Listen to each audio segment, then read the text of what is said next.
माझं आणि दीपालीचं नुकतंच अरेंज मॅरेज झालं. पश्चिम महाराष्ट्रातल्या चालीरीतीला धरून सगळं काही पार पडलं. आमच्या लग्नाच्या वेळेस नेमकी भावकीतली एक म्हातारी वारली आणि त्यामुळं सुतक पडलं. लग्नाची पूजा आणि गोंधळ पुढे ढकलावा लागला. मला खूप राग आला, पण त्याला पर्याय नव्हता. सगळं कार्य झाल्याशिवाय आमचं मिलन होणं शक्य नव्हतं. पण मी मुळातच जिद्दी असल्यानं बायकोला स्पर्श करायचा प्रयत्न करायचो. आम्ही या काळात जवळ येऊ नये म्हणून सर्वांचं आमच्याकडं लक्ष असायचं. पण एक दिवस मला दीपाली किचनमध्ये एकटीच काम करताना दिसली. मी पटकन किचनमध्ये शिरलो आणि मागून तिला मिठी मारली. ती जरा घाबरली. मला विनवणी करू लागली, अहो सोडा, हे काय करताय? कुणी पाहिलं तर ओरडतील आपल्याला. सगळे घरात आहेत आणि तुमचं काय चाललंय? काय चाललंय? मी तिला म्हणालो. करू दे ना थोडा वेळ. तुला नको आहे का? दीपाली म्हणाली, नाही नको. सुतकात असं केलं की पाप लागतं. तिनं कुठून तरी ऐकलं होतं. तेवढ्यात माझी आई तिला हाका मारत आली. तसं तिने मला दूर ढकललं. मी पाणी पिऊन किचनमधून बाहेर पडताना दीपालीला जोरात चिमटा काढला आणि तिथून पळ काढला. ती ओरडणार तरी कशी? समोर तिची सासू उभी होती. दिवस सरत होते. आजीचं सर्व कार्य उरकलं आणि सुतक एकदाचं संपलं. 2-3 दिवसांनी पूजा ठेवली होती. मी पूजेच्या दिवसाची आतुरतेनं वाट पाहू लागलो. कारण देव झाल्यावर माझं आणि माझ्या देवीचं मिलन होणार होतं. शेवटी तो दिवस उजाडला आणि सर्वजण पूजेत गेल्यानंतर मी त्या रात्रीची वाट पाहू लागलो. आणि शेवटी ती रात्र आलीच. माझ्या बायकोला माझ्या बहिणी चिडवू लागल्या होत्या. मला सुद्धा माझे भाऊ कामसूत्र सांगू लागले होते, असं कर तसं कर. आणि मी सुद्धा यूट्यूबवरती भरपूर अशा स्टोरीज पाहिल्या होत्या की कशा पद्धतीने करायचं, आणि थोडं ज्ञान घेतलं होतं. आता ते प्रॅक्टिकलमध्ये आणायचं होतं. दीपालीला माझ्या बहिणींनी रूममध्ये नेऊन बसवलं. माझे भाऊ पण रूममध्ये जाण्यासाठी मला ढकलू लागले. माझ्या मनात थोडी धाकधूक होतीच, पण जावं तर लागणारच होतं. कारण मधुचंद्राच्या रात्रीची जी कल्पना मी करत होतो ती आज प्रत्यक्षात येणार होती. मी रूममध्ये शिरलो. रूमचा दरवाजा बंद केला. पलंगावर दीपाली सजून सवरून बसली होती. मी तिच्या जवळ जाऊन बसताच ती जरा बाजूला सरकली. तसा मी तिचा हात धरला. तिनं स्मित हास्य केलं. मी खिशातून तिच्यासाठी आणलेलं पैंजण तिला देऊ लागलो. ती म्हणाली, हे कशाला? मी तिच्या जवळ सरकत म्हणालो, तुझ्या सुंदरतेत भर घालायला. हे आपल्या मिलनाच्या रात्रीचं पहिलं गिफ्ट. आवडलं ना? तिनं होकारार्थी मान हलवली. ती पुढे म्हणाली, अहो पण मी तुमच्यासाठी काहीच आणलेलं नाही.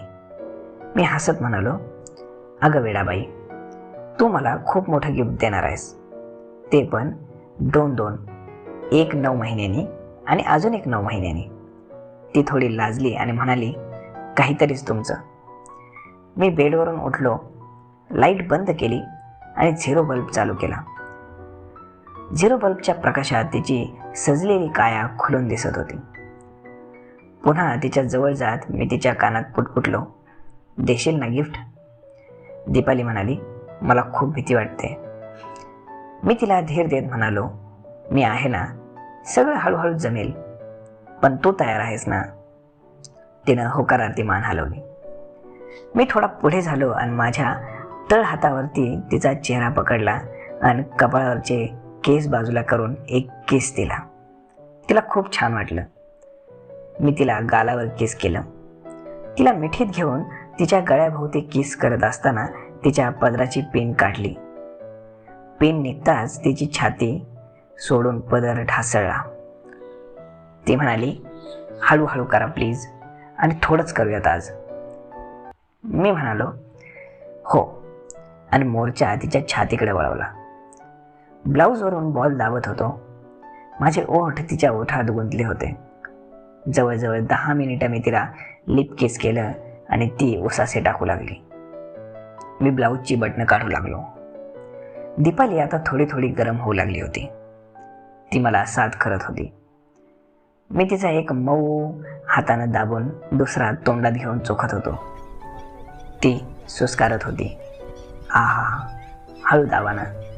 मी तिच्या भावना समजून घेतल्या आणि हलका चावलो. ती चित्कारली, ऐक काय करताय? मी मिश्किलपणे म्हटलं, तुझ्या माऊला खाऊन टाकतोय. ती म्हणाली, चावू नका, हळूहळू करा. ती गरम होत होती पण रंगात आली नव्हती. मला तिला तिच्या मर्जीनं करायचं होतं, कारण ते गरजेचं होतं, कारण ही आमची पहिलीच वेळ होती. तिला बाबूराव चोखायला देणं मला त्यावेळेस योग्य वाटलं नाही. मग तिनं माझ्या पाठीवरून हात फिरवायला चालू केलं. मी तिचं लक्ष नसताना हळूच एक हात तिच्या साडीला घातला. तिची साडी कमरेभोवती तशीच लपेटलेली होती. ती पूर्णपणे काढून बाजूला फेकली आणि माझ्या ध्येयावर हात फिरवू लागलो. मी पॅन्ट काढली आणि अंडर पॅन्टवरती उभा राहिलो. ती माझ्या चड्डीच्या फुगवट्याकडे बघू लागली आणि थोडी नजर चोरत होती. पण मग मीच तिला हसून म्हटलं, नीट तरी बघ त्याच्याकडे, नजर का चोरतेस, तुझाच आहे तो. तशी ती म्हणाली, अहो शिबाई, मला कस तरी वाटतं, ईश्या. तसं मी तिला म्हणालो, हातात घेऊन बघ ना त्याला. तिचा हात घेऊन माझ्या बाबूरावर ठेवला. तिनं करंट लागल्यासारखा हात झटकला. अहो नको तसलं. मला खूप वाटत होतं की तिच्या तोंडात माझा बाबूराव द्यावा आणि तिला चोखायला द्यावा, पण त्यावेळेस मला ते योग्य वाटलं नाही. मग मी तिच्या छकुलीला हात घातला आणि ती शहारली. म्हणाली, जे काय करायचे ते हळूहळू करा प्लीज. मी ऐकते की खूप दुखतंय, रक्त येतं म्हणून असं मी ऐकलंय.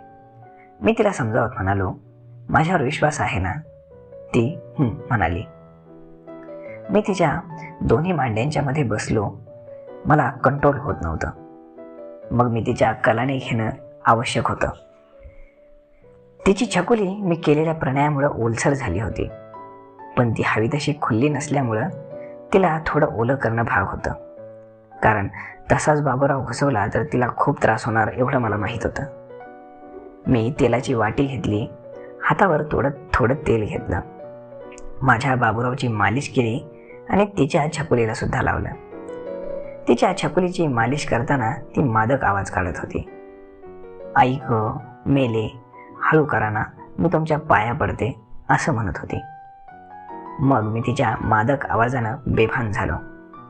मी हळूच तिच्या पाकळ्या फाकवल्या आणि मला जिभेने चाटावीशी वाटली. मग मी चाटायला सुरुवात केली, पण तिला किळस वाटली म्हणून मी ते टाळलं आणि पुरेसा ओलसरपणा आल्यावर तिला बेडच्या कडेला बसवलं.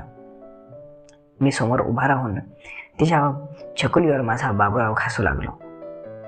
तिच्या ओठात ओठ घालून किस करता करता तिच्या ओल्या छकुलीत माझा बाबूराव दाबू लागलो. तिच्या टाईट छकुलीत सुपारीचा भाग शिरला आणि माझ्या ओठातला तिचा ओठ तिने काढला आणि जोरात किंचाळली. माझ्या छातीवरती बुक्के मारायला लागली.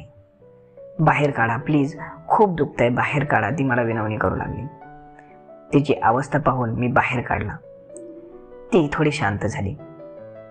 तिला समजावलं की थोडा त्रास होतो बराने, पण तुला मजा येईल. तिच्या डोळ्याच्या कडा पाणावल्या होत्या. मी तिचे डोळे पुसले. ती मला सॉरी म्हणाली, कारण तिनं मला जोरात छातीवरती बुक्के मारले होते. मी पुन्हा तिच्या पायांच्या मध्ये उभा राहून माझा बाबूराव रगडू लागलो आणि ती सुस्कारू लागली. मी हळूच बाबूराव आत सारला तशी ती ओरडली, आई गं. मी तिला धीर दिला. तोंडात तोंड घालून हळूहळू जेवढा आत गेला तेवढ्यावरतीच कंबर हलवून धक्के देऊ लागलो. मला भीती होती की माझा कंट्रोल सुटला तर अर्ध्यातच पाणी पडायचं. मग मी अजून एक धक्का दिला. ती विवळू लागली, हो हो करू लागली. तोंडात तोंड असल्यानं तिला ओरडता येईना. तिच्या सीलपर्यंत माझा बाबूराव टेकला होता. बस हळूच एक धक्का देत बाबूराव पुरा आत सारला आणि तोंडातलं तोंड काढलं. मनीषा जोरात किंचाळली, आई ग मेले. मग मी माझं काम चालू ठेवलं. थोडा बाबूराव बाहेर काढला आणि बाहेर निघालेलं रक्त रुमानाने पुसलं. झालं राणी, खूप त्रास दिला यानं तुला.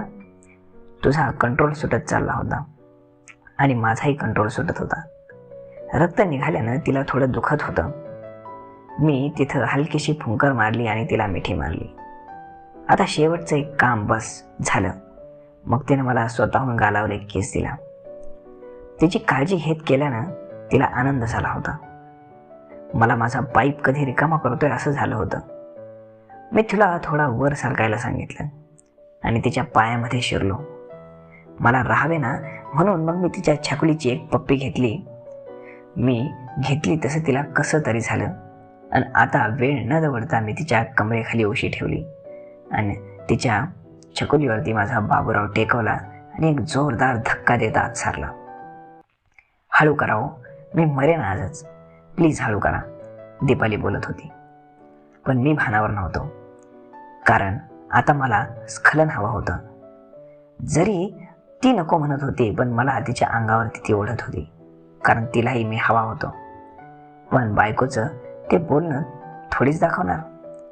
मी फर्स्ट स्टॉप स्टार्ट या फॅन्टसीनं न थांबता 20 ते 25 फटके मारले. आता मी सुटणार होतो, कारण मी सुद्धा थकलो होतो. मी स्पीड वाढवला तशी ती आ आ आई ग असं करत ओरडत होती. पण काही थांबेना. माझ्या नागानं विष ओकायला सुरुवात केली आणि सगळी गरळ तिच्या छकुलीमध्ये सोडून दिली.